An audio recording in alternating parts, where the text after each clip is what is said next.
Mais comment décortiquer des crevettes accrues? Suivez-moi. Elles sont belles celles-là. Alors on commence par enlever la tête. On va la faire tourner sur elle-même.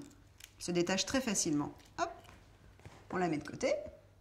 Ensuite, et ça évite de se faire trop mal au doigt avec la carapace, on se munit de ciseaux et on va commencer à ouvrir la carapace par le ventre en incisant entre les petites pattes. Voilà, tout du long. Et après, ce sera beaucoup plus facile de retirer les anneaux de la carapace, un par un ou deux par deux, selon comment ils partent. Là, c'est deux par deux, coup de bol. Voilà. La carapace aussi, on la garde pour le fumer.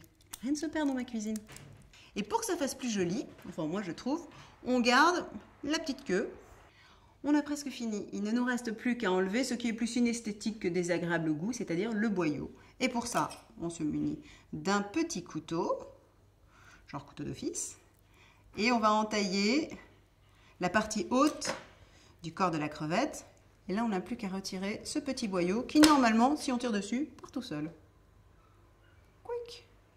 Et en plus, quand elles sont incisées comme ça à la cuisson, elles vont s'ouvrir en fleurs. Et oui, quand c'est beau en général.